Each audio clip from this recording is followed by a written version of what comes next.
So you've got to Act 3, and the world is laid bare before you.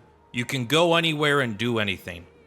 But what the hell should you do? If you're like me, there is a lot of trial and error. So hopefully this will help newer players as they're getting to the end game, kind of give them some direction. Because one of my few criticisms of this game is when you get to this point, it's expansive and it's open, and I love this end game, but there's a lot of flying into a guy.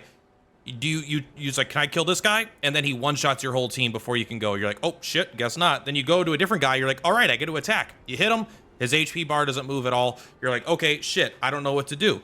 And so you just keep flying around until you eventually stumble into something you could do. So this is going to be an attempt to give you a rough guideline on what order you should do things. Now, we're not going to go deep into the late game of like the final stuff, because once you reach a certain threshold, you're relatively good. You should be powerful enough to kind of go and explore more freely. And I don't want to ruin all the surprise for you. But let's give you a little bit of direction first, okay? The very first thing I think you should consider doing is make sure you go back to camp. Also, a really cool thing here, if you you could land from any height.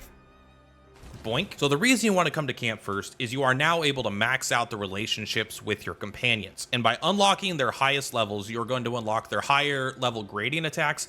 And there's actually quests associated with, I believe, 3 of them. So I believe CL you could just finish right away. I don't remember her giving me a quest, but Lune, I would do her quest first. So get her up to level 6, and you just get it from talking to him and watching the scenes. And then she will give you a quest. And then you could find out. She's going to basically tell you where to go. Then Myel is going to give you a quest. Hold off on hers for now. It's a little bit harder than the other ones, and it's a little bit longer. I think you should wait a moment just to get a little bit more power. And then Monaco here, his is not too difficult to do as well. And also his is probably the best gradient attack in the game. Now, in addition, make sure you get S keys up here, because he gives you the ability to dive underwater, which you've seen those glowing blue spots, which will give you a bunch of Lumina. So you can get that and then go just kind of fly around and find spots and get a bunch of free Lumina for your characters. I think it's like 50 in the water, something like that overall. And it'll give you access to a dungeon much later. So step 1, go ahead and get these companion quests started. So after you finish the first 2 companion quests, Monaco's and Lune's, which Lune's is going to take you right here. Monaco, I think he takes you with them on the go. After you complete those, I would then set my eyes to the Endless Tower. Now, you are not going to complete the Endless Tower at this stage. It's very unlikely unless you have perfect dodge and an hour and a half of time per fight. But what you could do is you could do the first few stages. By getting the first few stages done, you're going to get some currency that allow you to upgrade your weapons. So this will give you a lot of power right away in the early game just to get a couple of these crystals, which is very, very potent. So I would go there and do as much as you can. You're probably going to get 2, maybe 3 battles. Now, after doing that, that is when I am going to go and do Myel's quest. Myel's quest is a much longer quest, and it's actually going to take you to this tower here. And it's pretty long, and it wasn't difficult for me because I did it too late. But it seems like it's a pretty reasonable level of difficulty, but there's a lot of good items in there, a lot of good fights. It's a fun quest, and you should be able to handle it at this point.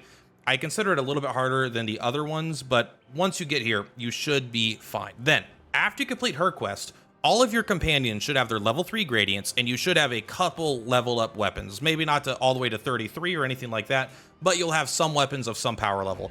I actually think, it might sound anticlimactic, I think you go and beat the game at this point. I think it's important to beat the game.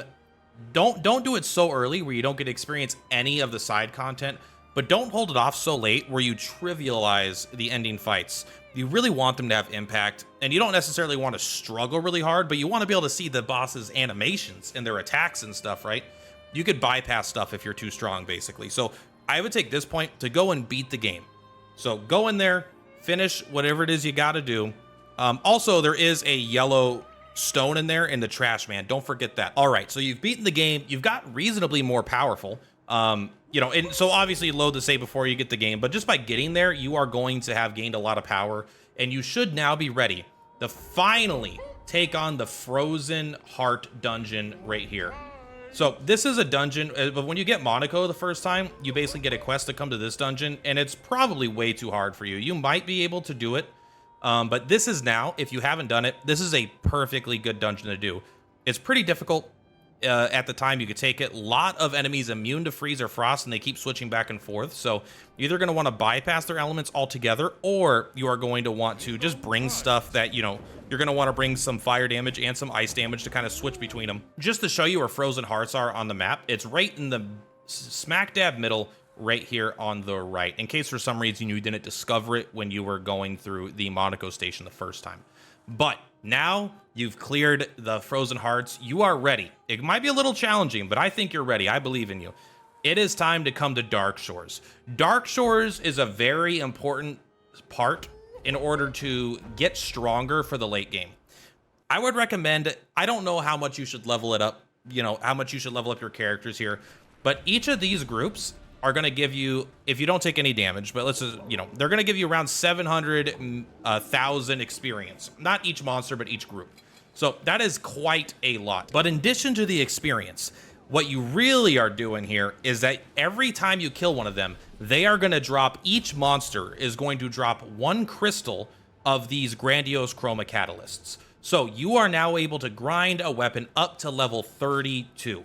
You won't be able to get it 33, but if you beat the game first and you got the Trash Man treasure, which has a gold one, you'll be able to take 1 weapon to level 33. But either way, you could sit here and grind for hours and hours to get all your weapons up to level 32. I don't necessarily recommend that, but I do recommend you consider leveling 1 or 2 weapons to around level 28 to 32. Somewhere in that range, get 2 weapons on your 2 main damage dealers, and then you should be done. You'll have gained a lot of experience or a lot of levels. You'll have gotten a lot of pictos. You'll have leveled up your weapons a lot. You will be so much more powerful than where you were when you first entered this act. And honestly, that's the end of what I say you should do. Once you've done that, I think you have finally gained enough power to just explore anything and everything in any order that you want. You should have almost no restrictions, except up here with the dive ability, you can go into Renoir's giraffes. I would recommend saving this until later. This is probably the hardest zone in the game, but outside of that, honestly, this is where I don't want to spoil anything. Just go out, look in the sky, and be like, oh, what's that? Is that an arena in the sky? Let's go see what that is. And then, you know what? Maybe you go back and do the Endless Tower, and then this is really where the game will open up for you, and you don't need to feel so restricted just butting your head against 1,000 walls. You should be able to truly have a really wonderful time with the game at this point. Also, because I really like this animation, we're going to fly up as high as we can, and we are going to plummet cannonball down through the clouds. I love that. Anyway, guys, that is all. I hope this helps you enjoy the end game better. If there's anything you would like to adjust in the comments down below, you think I'm wrong about something or I'm right about something, let me know, and then I could leave a pinned comment that maybe adjusts something. I'm like, you know what, do this instead of this instead. But I'm very happy with this list and what I recommend, and I think it'll absolutely help you have a fantastic time in the end game. Anyway, much love. Purplatypus is Purplatypus. I'll see you on the flip-flops. Bye!